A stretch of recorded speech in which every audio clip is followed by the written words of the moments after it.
Hi, everyone, and welcome to our Biz Life panel discussion. So we have 3 of our resident mentors on our panel today, and I would like to just introduce each of them to you individually so that you can get a feel, if you haven't met them yet, as to who they are, what their businesses are, and their expertise. So the first panelist is Dr. George Marano. Now, George is the principal at RBV Consulting Group. Okay, so our second panelist is Shane McNulty. So Shane is an experienced CEO, executive coach, management consultant, facilitator, and trainer with both local and international operating experience. He created 3 successful startups as well as managed publicly listed companies. He has demonstrated ability in developing strategy and delivering improved sales and financial results. Shane, welcome. Hey, Rebecca, how are you? And hi, George, how are you? G'day, Shane. Wonderful. We've got the 2 boys. Let's bring our beautiful female resident mentor to join me and balance everything out. So our last panelist is Krys Francini. So Krys has a successful history in business startups with a strong business acumen. Her strength is in systems and processes and the establishment of strong teams in order to ensure businesses work strong without her and, more importantly, make a profit. She is a business owner that runs multiple businesses, including ABS, the Alphabet Academy, and more. Welcome, Krys. Thank you. Okay, so for our audience, if you do have a question for one of our panelists as we go through our panel discussion today, please feel free to jump on the Q&A box on the right-hand side of your screen. Pop your question in there and I'll keep an eye on that. Alternatively, you can raise your hand button, and ask one of our panelists a question directly. When you do press that button, you will pop up on our screens. So the Biz Life by GG. It is on Clubhouse. Now, if you haven't heard of Clubhouse, it is a new type of social network. It is based on voice, where people around the world come together to talk, listen, and learn from each other in real time. So every week, we have a topic to cover with our resident mentors who you see on the screen. And this is all about life and business, while we invite you also to join in the discussion and share your journey. So today, our resident mentors are on the screen for you. We are going to have a bit of a chat. This particular quarter, our theme is about sales and marketing. So there's been a lot of discussion on our Clubhouse and our resident mentors will be discussing it today. So let's get straight into it. I'm going to ask this question actually of all of you individually. So the first question that I'm curious about is what sales and marketing looks like to you individually. So George, we might start with you. That's a really good question, and I mean, you can tackle that. You can tackle that question from many different angles. Sales and marketing really means to me is actually communicating the right sort of message to the identified target audience that I'm actually after, and then and then having a conversation with them about what it is that I do and how I can benefit them in their businesses as well. So it's really it's from a strategy perspective, which is really my background. It sounds simple in voice, but very, very difficult to execute. But it is really about I try to keep it as simple as possible. Identifying who it is that I'm talking to. What's the best approach that I can, that they will find that'll resonate with them, and they able to absorb, and then kind of converting that into a form of product or service. Beautiful. I love that you mentioned the simplicity, because keeping it simple really just makes it so much easier, really, doesn't it? Yeah, absolutely. And if you complicate things, and then you kind of you obscure what it is that you're trying to do. And this is where this is one of the difficulties in business, really, is because it's that, once we start obscuring things, then we our traditional linear path becomes, we start to moving into particular tangents. Yep, absolutely. Totally agree. Thanks, George. Shane, what about you? What does sales and marketing look like to you? Look, using my sort of leadership framework, which is where I do a lot of my work, I'd probably carry on from what George said. To me, sales and marketing, particularly if you're a business leader or an owner, is to stay very focused. Focus on what your strategic imperative was. Using George's lead, don't get diverted in the day-to-day activity of what you're doing. Be really true to what was my sales strategy, what was my marketing strategy. Am I actually still doing it? Am I measuring it? Equally making sure that, when the new things come along and someone says, look, you should sort of try this new marketing activity or this new sales channel, hold true to, well, what is our strategic direction? What did we agree to focus on? That can certainly change over time, but I often meet a lot of leaders who sort of see so much activity going on in terms of sales and marketing, and they end up sort of losing sight of what their key strategic goal was for that period of time, that quarter, that year. Equally, I'd say, as a leader in sales and marketing, be true to the values of your business too, Make sure that your sales activity does and the behaviours you follow actually reflect what the values are of your business, and same in your marketing too. You shouldn't be going for sales at all costs. Be conscious of what the values your brand, you as a person, your organisation is trying to promote. Make sure that, you as a leader, make sure that your organisation sticks to those values and behaviours in its sales and marketing strategy too. Yeah, I love that. I see it all the time too. I see people getting so distracted with so many different marketing options. And I love that you just, talk about really just staying true to your plan and what it is that is important to you and that aligns with your values, and not get distracted. I love that. I really love it. Yeah. Wonderful. Thanks, Shane. Okay, Krys, what does sales and marketing look like to you? For me, it's a process, and it's a ongoing process with no silver bullet.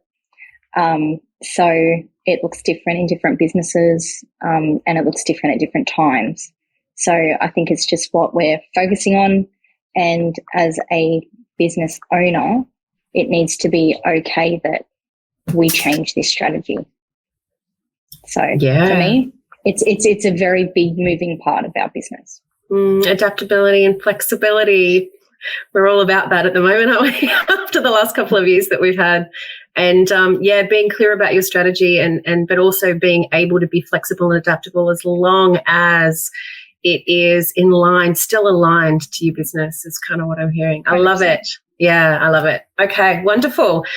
Shane, I'm going to ask you a question. And, I think this is really interesting because we hear stories all the time of small business owners spending a lot of money on marketing activities like SEO, social media. I mean, like you said, there's a plethora of things that you can get distracted with. So in your opinion, what should small businesses prioritize when it comes to sales and marketing? Look, the key thing, obviously, let's just break that into sales and marketing. The key thing of sales is to get a sale. I mean, to actually get revenue. Do not undertake marketing activity, which might, feel like it's a nice thing to do, is sort of often, if the business is relatively new, it might be about brand building. I'd often say to small business owners, your core sales and marketing strategy should be bringing in customer revenue, bringing in either new customers or simply getting referrals or repeat business out of your existing customer base. That's really what sales and marketing is about. It's about revenue generation. It's about, making sure your marketing activities are measurable, which, nowadays, due to the fantastic evolution of digital marketing, you can almost measure every activity you do to see is it actually generating you a return, a positive return. Focus on that. Focus on, this is what my sales objectives were, be it, sales percentage growth, gross margin per customer, whatever it is. Make sure you're measuring and tying it in, and just focus on those key areas. Really a lot of small business owners, I think, as we said earlier, get a bit diverted by all the opportunities. Just focus. Is that giving me a positive return? Is that marketing driving traffic to my website? And is that converting, using that kind of example, into a sale? If it's not, you can measure it straight off if it is or it isn't. If it's not, change your marketing strategy. Just tweak the levers and make it a more effective strategy. Yeah, wow. See, most people would expect you to go down one of the avenues of, stick with social or do this or do that. But having measurement on top and first as the priority. It doesn't really matter what you do, because if you are measuring it properly, you know if it's going to work or whether you need to move on to another. Yeah. Exactly. I mean, doing social media, which everyone will tell you to do now, and it's a really powerful tool. And I think we've all seen and read examples where, social media has transformed businesses, but for some businesses, it doesn't work. I mean, if you're selling, chocolate or something, it's probably not as powerful a tool using Instagram as if you're selling fashion. You've got to pick the right social media tool, or potentially, not at all social media may not be right for your business. Be really conscious, back to George's point about the strategic, and also Krys is about it's always changing. Adjust, adapt as you use the data to tell you what's happening, and tweak it as you go along. Yeah, wonderful. Remember that, guys. Measurements, right? Every marketing person I ever talk to, they always say, how are you measuring it? How do we measure it? It's just such a beautiful thing that we all forget about. Okay, wonderful. Or the other term, Rebecca, is compared to what? Like my sales growth was great last month. I often say to people, like, compared to what? Compared to your budget, compared to the previous month, compared to the previous year. Numbers on themselves always in small business particularly use that number compared to what, okay? And that's really a nice sort of benchmark to go, okay, hold on, compared to last month it was great, but gee, compared to last year, it probably wasn't as good anymore. Yeah, 100%. Okay, thanks, Shane. So, George, question for you. How does the changing environment, because we are in an ever-changing economic environment, and how does that, or should it, affect your sales and marketing? Yeah, that's a really good question because, but first of all, let's take a step back. It really depends on the industry that you're in. And we look at, say, the rate of growth in particular industries. If you're in one of those, those industries that's really avant-garde, especially around the technology space, the rate of change is a lot higher as opposed to other, traditional industries, especially around food and so forth, where the rate of growth is really slow. Nonetheless, we always need to be scanning the external environment, especially at the macro levels. I mean, we can see that now. We're looking at, interest rate rises. We're looking at conflicts overseas. There's conflicts overseas in far-flung areas, but nonetheless, they come back, home in the form of higher energy costs, increased uncertainty. COVID has really kind of knocked the wind out of everybody, and it's really kind of it's made us all think about our business. How do we, not only from an opportunity perspective, but also from that risk management aspect as well. So what we need to do is understand is that the dynamics in the environment and our organisation are two sides of the same coin, and we always need to be seeing what's happening out there. And consumer preferences and tastes are always changing as well, and us as an organisation need to kind of change with that as well. And a perfect example of that was the KFC is a really good example. Used to be known as Kentucky Fried Chicken, and then there was this kind of mega trend that happened, especially around health and health consciousness and so forth. That led them to kind of rebrand and call themselves KFC, and then now they've kind of taken both Kentucky Fried Chicken and KFC because there has been this huge foodie movement that we've seen, right? So, like I said, it kind of has to go back. We need to go back and look at what our organisation is and what space we're playing in, but also be very, very mindful that things change. And and if you're in the automation business, what's the technology change looking like? Where is automation happening? In particular industries. And so forth. So, we always have to have one ear to the ground, and listening to what the street's saying to us.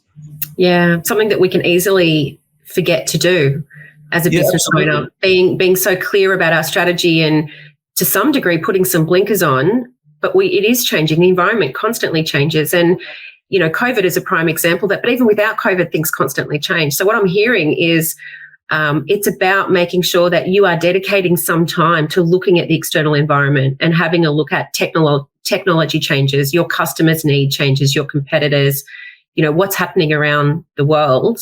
And it's not only that, Rebecca, it's also what kind of information you get. There's a lot of sort of secondary information out there that's on the internet. There's third-party providers. But what kind of gives you a competitive advantage against your rivals is by you actually going out there and sourcing it sometimes yourself. Really kind of surveying your customers, surveying suppliers, have a looking at industries that are very much like yours and see what's happening in those spaces. Mm-hmm. What's the market leader doing? Yep. Yeah. So they're the sort of aspects that you need to look at. Yeah, wonderful. Fantastic insight. Yeah, I love that. Thanks, George. So, Krys, let's go to you. I do have a question for you. Does the business owner ever stop selling? No. Short and sweet. No. That's it. And why not? Like, why not? What is that about? Why don't we? And should we? Yeah. In saying that, like, as the business grows, you might not be the one hitting the pavement. You might not be the one making the phone calls. But you still want buy-in from your team. You still want buy-in from your customers. You still want buy-in. And a lot of people like to know that you're still there. So whilst your role might change, and like I said, with one of our businesses, we have a person that's dedicated to that. We have a sales team. So I'm not hitting the phones. I'm not hitting the pavement. But I am, every move I make has to be very, in line with what our goals are and also in line with our marketing and our sales. So short answer, no, that's it. No, yeah. Always keeping your finger on the pulse. Can I just add to that, Rebecca? Yeah, George, go. You know what? I in every organisation that I've run, or even in the consulting, I always advise everybody that, even though we have a formal marketing department, every single individual is a marketing agent for the organisation. In conduct and in words, and even a logo T-shirt. Every time we go out of our organisation, each single person is and should be a marketing officer, right? Because and also just going back with what Shane said. Sorry, just going back with what Shane said right at the beginning. As the business owner, we're really driving that why. We're really driving this is what we do, and we want to make sure that as we grow, that it still reflects that. It still remains relevant. So, yeah, I think that you need to make sure that your why is being continued, even when you do have those, marketing and sales teams out. Yeah. Well, but equally, I'd also say just jumping into what Krys is saying, once in a while you do need to turn off. You need to somehow, and I often say to leaders I'm coaching, I know what Rebecca's saying, you can never stop thinking about your business. But, if your business has achieved some recent goals, you've actually, achieved and had some successes, reward yourself. The concept of just actually rewarding yourself, having a break from your business for a weekend, a day, it doesn't mean you're not in the back of your mind thinking about it, but just consciously reward yourself for the successes you've had as a sort of a break from the day-to-day grind. I use that word because sometimes it can be a grind. If you don't reward yourself for the successes you've met, by rewarding yourself, having just a conscious break, you actually become back more creative because you've actually turned your brain off for a second. Yeah. You're not thinking about your business, but you're actually rewarding yourself for achieving some stuff, and you come back more motivated and usually more creative because you've had that break. So, yes and no. You have to give yourself a break, but, when you you're never really do talking, turn off. Yeah. When you're talking about, turning off, I think it's also having the systems and the processes in order to get that data. So for me, again, I've got that marketing team. I don't think about sales and marketing 24/7. But I do have those, times in those meetings that I schedule and say, right, what have we done? Have we executed? Has it converted? So I don't mean like 24/7 think of sales and marketing, but it's also putting the systems and the procedures around that to get that data back to you. Yeah. Because look, I mean, most business owners, I mean, we're in it to provide a service to some degree that we value, we believe is something that to some degree we're passionate about or purpose. It feels purposeful. We're helping people in some way, providing a product. And without the sales coming in, we can't continue to provide that service. We won't have a business anymore. So, sales are really quite critical component, like a lot of things in a business. And so whilst you might have a team doing it, what I'm hearing though, Krys, is, you don't take your finger off the pulse. It's not about setting a sales team up and going away, because at the end of the day, it is so critical that, jumping in and keeping your mind firmly focused on that revenue growth and where's the revenue coming from is something that every business owner does put a lot of time and attention to. Yeah. And I think as you're starting up too, I mean, a sales team is a luxury. When we first started our businesses, we did not have a sales team. It was hitting the pavement. It was, every sale we converted. That's a really good point, because once you finally do, hand over to a sales team, sometimes it's hard to let go of that and entrust them, because it is such a critical part of your business, and it's the first interaction generally that most people would have, with your organization. So when you are setting up sales team and managing sales teams, so Shane, you can probably weigh in on this one. What are some of the incentives that you found that can deliver great results from a sales team? I think absolute clarity about what it is you are trying to sell and what you're trying to achieve. I mean, be very clear as to what it is that you're going to measure them on. And my advice is really incentivize people to achieve those outcomes. What it is you want to achieve, incentivize them to do that. Be clear on what the incentive is structured towards, be clear on what the goal is, make sure they're in alignment, and then let people go. If you've been clear on what it is, they understand, the values, the behaviors, that element too, but what they're being measured on.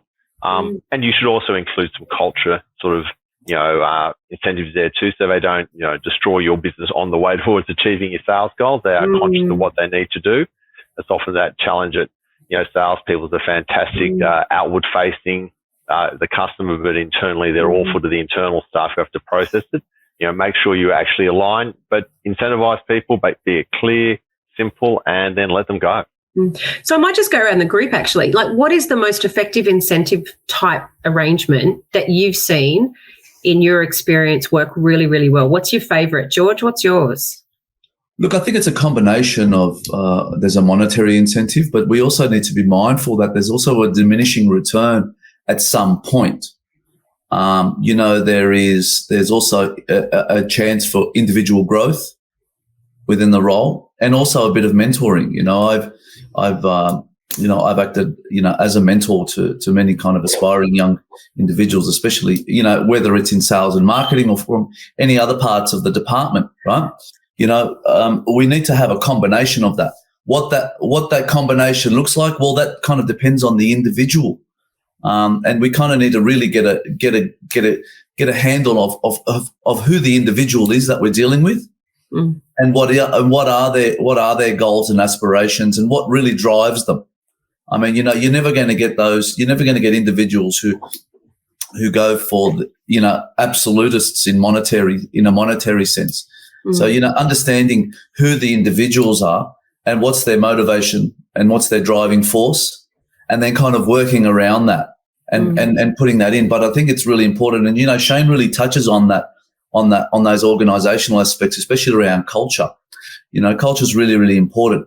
It can make or break you. And as the saying goes, culture eats strategy, right? So, you can have the best laid plans and the best laid strategy, but if you don't have the culture to really kind of bring that all together, then, it'll get undone eventually. Yeah. George, you're touching on a favourite saying, and actually a bit of a philosophy of mine, in that, businesses don't run businesses, people run businesses. And if you can understand the people part, then the rest will follow. And what I mean by that is, and this is where you've really touched on this, is that every person is different and they have different motivations. They have different things that drive them. And so really understanding your people and what motivates them and making sure that you're delivering. And it may not be a financial They might not be driven by money. They might be driven by something completely different, that's something very personal to them. So I love that you really highlight that, because I think that that's a really important thing, not just for salespeople, but for any employee. Yeah, for the whole organisation. I mean, it's so important that you kind of treat each person individually, and and it's also, and that can, and if you take that nuanced approach, it really helps you analyse all the other different aspects, especially around sales and marketing as well. Mm-hmm. Love it. Yep, I think that's fantastic. All right, Krys, let's finish up with you. In your sales team, what do you find is the best incentive? I agree 100% with what George has said. It depends on the person. For us, because there is a team involved, we celebrate the wins, no matter how small. We have a gong in the middle of our office, and once a job gets over the line, someone rings the gong, whoever's responsible, and all of upper management come down to see who, what, when, where, how. And it doesn't matter whether it's, a multi-million-dollar job or a $500 job. We celebrate the same. So I suppose it depends. It's creating that winning culture and really harnessing it. And that celebration culture. Yeah. 100%. Yeah, wonderful. Well, guys, thanks so much for your insights today. Sales and marketing is just such a hot topic that every business owner and leader is always talking about, because it is just a really challenging topic. There's so many things to consider, so many options, and it can get really hard.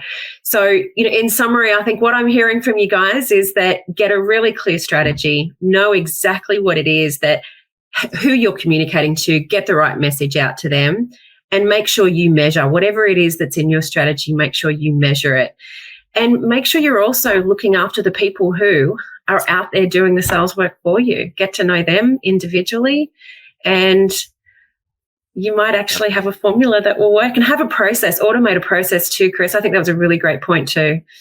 But also just on that last point, that George made and Krys made, and I'll just quickly touch on it, setting incentives is actually a nuanced approach, to use George's term, and takes time. There's not one size fits all. You actually do have to look at each person individually and sort of get that mixture of recognition, incentive, whatever it might be.